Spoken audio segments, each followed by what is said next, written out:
आज हम सॉल्व करने वाले हैं कक्षा 10वीं का अध्याय 9 परावर्तन तथा अपवर्तन। ये वीडियो मेरी कक्षा 10वीं के विज्ञान विषय की पहली वीडियो है, जिसमें हम अध्याय 9 प्रकाश, परावर्तन तथा अपवर्तन को देखने वाले हैं। इसमें हम कुछ महत्वपूर्ण चीज़ें जैसे कि प्रकाश, परावर्तन तथा अपवर्तन को देखेंगे। ये हमारी परीक्षा की दृष्टि से बहुत ही इम्पोर्टेंट चैप्टर होता है। इसमें आप प्रकाश, परावर्तन तथा अपवर्तन को सबसे पहले समझते हैं। यदि आप ये वीडियो पूरी देख लेंगे तो आपसे प्रकाश, परावर्तन तथा अपवर्तन अच्छी तरह समझ में आने लगेगा। आप प्रकाश, परावर्तन तथा अपवर्तन को अच्छी तरह समझने लगेंगे। तो चलिए वीडियो की शुरुआत करते हैं। सबसे पहले हम देखेंगे प्रकाश के बारे में। तो प्रकाश के बारे में हम समझते हैं कि प्रकाश क्या होता है। तो प्रकाश एक प्रकार की ऊर्जा है जिसकी सहायता से हम वस्तुओं को देख पाते हैं, है ना। क्या अर्थ समझेंगे आप इसका कि यदि प्रकाश हो तभी हम वस्तुओं को देख पाएंगे, यदि प्रकाश ना हो तो हम वस्तुओं को नहीं देख पाएंगे। जो हमारा प्रकाश होता है ये पहले जाकर के वस्तुओं से टकराता है, फिर हमारी आँखों पर पड़ता है, जिसकी वजह से हम वस्तुओं को देख पाते हैं। यदि प्रकाश ना हो तो हम किसी भी वस्तुओं को नहीं देख पाएंगे। जैसा कि आपने देखा होगा रात्रि के समय जब चारों ओर अंधेरा होता है तब हमें कुछ भी दिखाई नहीं देता। उसका कारण ये है कि वहाँ पर प्रकाश की अनुपस्थिति है।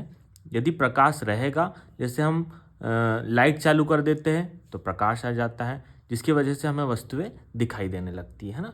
तो प्रकाश जो है एक प्रकार की ऊर्जा है जिसकी सहायता से हम वस्तुओं को देख पाते हैं। चलिए, उम्मीद है आपको प्रकाश समझ में आया होगा। अब हम बात करते हैं प्रकाश के गुण। जैसे कि आप जानते हैं कि हर एक पदार्थ, चाहे वो जो भी हो, हर किसी के गुण होते हैं, है ना। चाहे वो व्यक्ति हो, व्यक्ति के भी गुण होते हैं। व्यक्ति में भी बहुत सारी क्वालिटीज़ होती है, कुछ अच्छी होती है, कुछ बुरी होती है। इसी प्रकार जो प्रकाश है, प्रकाश के भी कुछ गुण हैं और उस प्रकाश के गुणों पर हम चर्चा करते हैं। सबसे पहला गुण हम प्रकाश का देखेंगे कि प्रकाश सरल सीधी रेखाओं में गमन करता है। प्रकाश सरल सीधी रेखाओं में गमन करता है। गमन करता का अर्थ है कि चलता है। तो जो प्रकाश है वो सरल और सीधी रेखाओं में, अर्थात हम कैसी बात करेंगे, ऐसा ऐसा ऐसा, इस प्रकार से प्रकाश गमन करता है ना। सेकंड हम देखेंगे कि प्रकाश के जो संचरण है, प्रकाश के संचरण के लिए माध्यम की आवश्यकता नहीं होती है। प्रकाश के संचरण के लिए माध्यम की आवश्यकता नहीं होती। संचरण का अर्थ क्या होगा? संचरण का अर्थ होगा एक स्थान से दूसरे स्थान जाना, एक स्थान से दूसरे स्थान पहुंचना, ये हमारा संचरण कहलाएगा। तो जो प्रकाश होता है, प्रकाश के संचरण के लिए कोई भी माध्यम की आवश्यकता नहीं होती है ना। उसके बाद हम तीसरा पॉइंट देखेंगे कि प्रकाश अपारदर्शी वस्तु की छाया बनाता है। प्रकाश अपारदर्शी वस्तुओं की छाया बनाता है। स्वाभाविक सी बात है, आप सभी इस पॉइंट से भली भांति परिचित होंगे कि ऐसी कोई वस्तु जो अपारदर्शी हो, जिसके आर पार नहीं देखा जा सकता, यदि उस पर हम प्रकाश डालें या उस पर हम प्रकाश मारें तो उसके पीछे उसकी क्या बनती है? छाया बनती है। तो प्रकाश क्या रहा हमारा थर्ड पॉइंट कि प्रकाश अपारदर्शी वस्तुओं की छाया बनाता है। जैसे कि पारदर्शी वस्तु, जैसे कि हमारा कांच हुआ, यदि कांच पर हम प्रकाश मारे तो उस पर हमारी कोई छाया नहीं बनेगी, है ना। प्रकाश जो रहेगा उसके आर पार हो जाएगा। लेकिन जो अपारदर्शी वस्तु है, जिनके आर पार नहीं देखा जा सकता, जब उस पर प्रकाश पड़ता है तो उसके पीछे उसकी क्या बनती है? छाया बनती है। चलिए ठीक है, ये पॉइंट भी आपको क्लियर हुआ होगा। उसके बाद हमारा चौथे नंबर का पॉइंट रहेगा, अगला पॉइंट, कि प्रकाश की चाल निर्वात में सर्वाधिक होती है। प्रकाश की चाल निर्वात में सबसे अधिक होती है ना। तो कितनी होती है? तो सबसे अधिक होती है इसकी 3 × 10⁸ मीटर प्रति सेकंड, है ना। इसका हमको मात्रक भी याद रखना है कि प्रकाश की चाल निर्वात में सबसे अधिक होती है और कितनी होती है? 3 × 10⁸ मीटर प्रति सेकंड होती है। चलिए, ये हो गई हमारी प्रकाश के गुण के बारे में बातें। आपको प्रकाश और प्रकाश के गुण, ये बातें क्लियर हुई होगी। इसके बाद हमारा जो सेकंड टॉपिक आएगा वो आएगा परावर्तन। जैसे कि हमारा चैप्टर का नाम ही हमसे कहता है, पहला प्रकाश, फिर परावर्तन तथा अपवर्तन। तो हमने प्रकाश के बारे में समझा, प्रकाश के गुण के बारे में समझा। अब हम देखेंगे प्रकाश का परावर्तन। तो प्रकाश के परावर्तन को हम देखते हैं। प्रकाश का परावर्तन क्या होता है कि प्रकाश का किसी सतह से टकराकर उसी माध्यम में वापस लौट जाना जिस माध्यम से वह आया है प्रकाश का क्या कहलाता है? प्रकाश का परावर्तन कहलाता है। बात क्लियर है कि प्रकाश का परावर्तन क्या होगा कि मान लो एक माध्यम से प्रकाश आ रहा है और किसी भी सतह से वो टकराया और टकरा करके वापस उसी माध्यम में लौट गया, इसको हम क्या बोलते हैं? प्रकाश का परावर्तन कहते हैं, है ना। आगे हम नेक्स्ट पेज पर चित्र के माध्यम से भी समझेंगे, है ना, मैंने चित्र के माध्यम से भी उसे समझाया है। अभी आप यहाँ पर सिर्फ इतना समझे कि प्रकाश का किसी सतह से टकराकर उसी माध्यम में वापस लौट जाना जिस माध्यम से वह आया है प्रकाश का परावर्तन कहलाता है। क्लियर बात। अब नेक्स्ट बात हम देख लेंगे कि परावर्तन के नियम क्या होते हैं। जैसे कि हमने देखे कि प्रकाश का परावर्तन होता है और अपवर्तन होता है, तो इस चैप्टर में हमारे पास परावर्तन के नियम भी रहेंगे और अपवर्तन के नियम भी रहेंगे। तो सबसे पहले हम देख लेते हैं परावर्तन के नियम। परावर्तन के नियम क्या होते हैं? तो सबसे पहला हम देखेंगे कि परावर्तन के नियम में हमारा आपतन कोण का मान सदैव परावर्तन कोण के मान के बराबर होता है।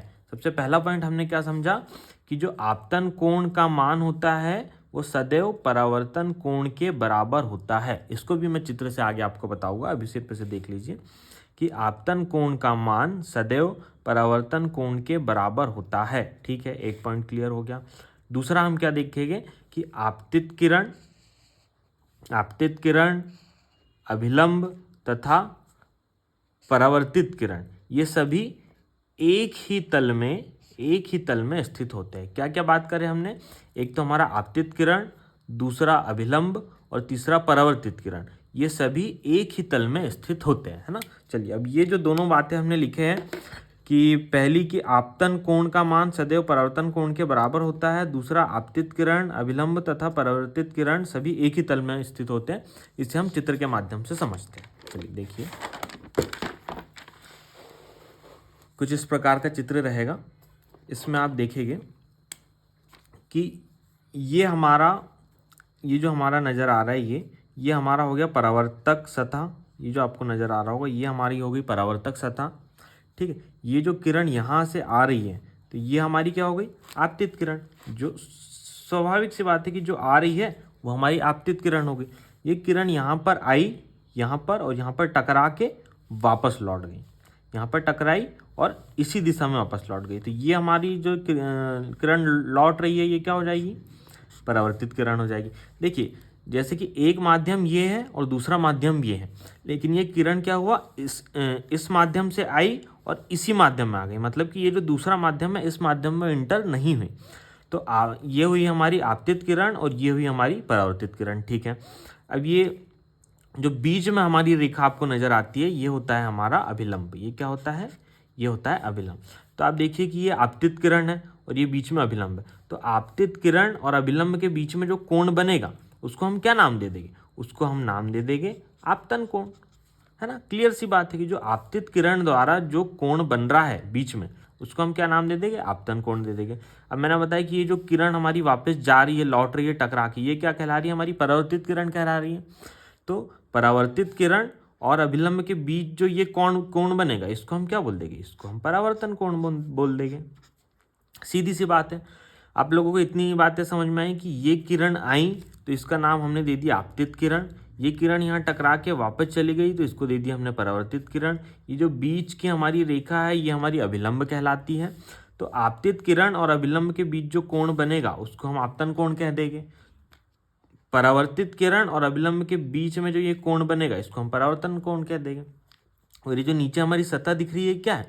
ये परावर्तक सतह है। ये सामान्यतः क्या होता है? एक दर्पण होता है। तो आप देखिए कि हमने जो सबसे पहला परावर्तन का नियम लिखे थे कि आपतन कोण और परावर्तन कोण, ये आपतन कोण ये परावर्तन कोण, तो हमने सबसे पहला नियम लिखे थे कि आपतन कोण और परावर्तन कोण का मान सदैव बराबर होता है। याद आया आपको? ये पहला नियम लिखे थे। इसके बाद हमने लिखे थे कि ये आपतित किरण, ये परावर्तित किरण और ये अभिलंब, ये तीनों, ये सभी एक ही तल में, देखिए ये जो है ये अपना एक तल हो गया, ये तीनों क्या है, एक ही तल में स्थित है ना। तो ये दोनों पॉइंट आपको समझ में आए होंगे हमारे परावर्तन के नियम के। अब हम आगे बढ़ते हैं, आगे हमारा रहेगा प्रकाश का अपवर्तन। जिस प्रकार हमने परावर्तन को देखा है उसी प्रकार हम देखेंगे अब प्रकाश का अपवर्तन, है ना। तो देखिए प्रकाश का अपवर्तन क्या होता है। जब प्रकाश की किरण एक माध्यम से दूसरे माध्यम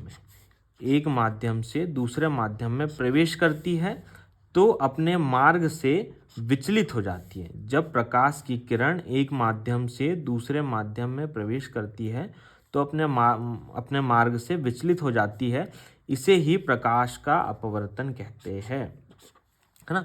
बात समझ में आई कि ये मैंने जो परावर्तन का चित्र से समझाया था, मैंने बताया था ये हमारा एक माध्यम हुआ, ये हमारा दूसरा माध्यम हुआ।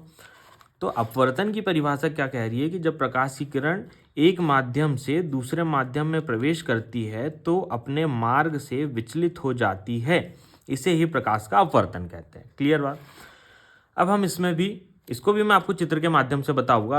अभी आप सिर्फ इसको देख ले, इसका भी मैंने चित्र बनाया है, उसको भी मैं चित्र के माध्यम से आपको समझाऊंगा। अब हम देख लेते हैं अपवर्तन के नियम। तो अपवर्तन के नियम क्या होते हैं, अपवर्तन के नियम देख लेंगे हम।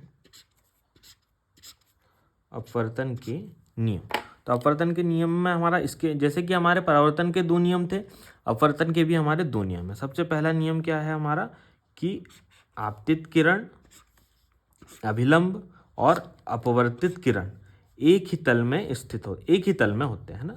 क्या हो गए, एक ही तल में हो गए। क्या क्या बातें बोल दी हमने, आपतित किरण, अभिलंब तथा अपवर्तित किरण।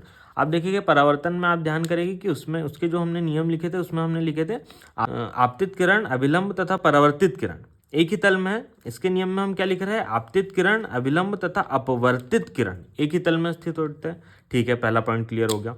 दूसरा पॉइंट हम देखेंगे कि आपतन कोण की ज्या तथा अपवर्तन कोण की ज्या का अनुपात एक नियतांक होता है।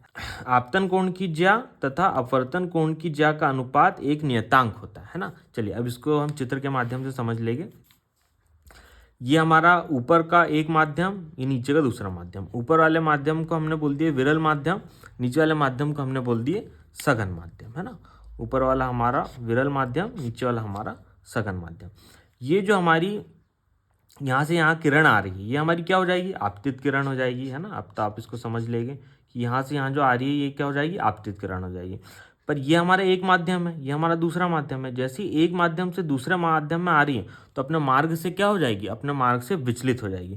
तो ये जो किरण है, ये जो हमारी किरण है, इस किरण को कैसे निकलना था, ऐसे निकलना था।